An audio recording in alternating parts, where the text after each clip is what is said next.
The co-worker who had tried to help Ryan stepped back in fear, their face pale. I let out a dry laugh. It was me. And honestly, he deserved it.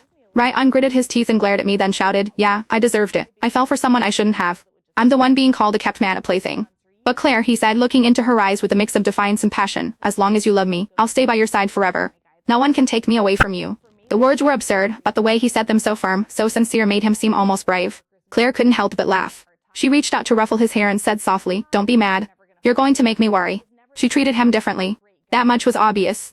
I lowered my gaze, no longer interested in the scene.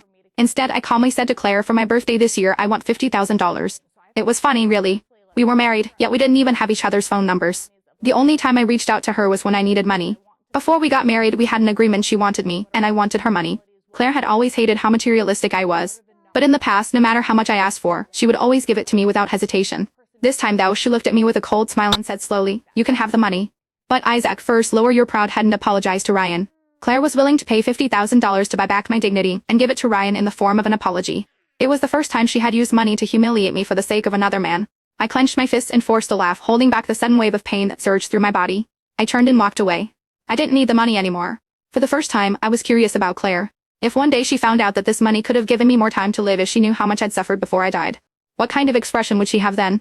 I went home alone, curling up in bed in pain, drenched in a cold sweat. After taking a sleeping pill, I told myself if I fall asleep, it won't hurt anymore.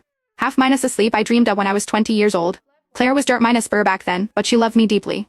That year, on my birthday, I walked past a cafe and saw a couple sitting by the window. The boy was holding a white cake. It looked delicate, delicious, and expensive. I still remember the snow falling heavily that day. I scooped up a mound of snow, turned to Claire and grinned. Claire, doesn't this look like a cake? She bit her lip, pulled me into her arms and held me tight. She didn't let me see the tears welling up in her eyes. 3 days later, she showed up outside my dorm with a cake. When I saw the frostbite on her fingers, my eyes turned red with anger.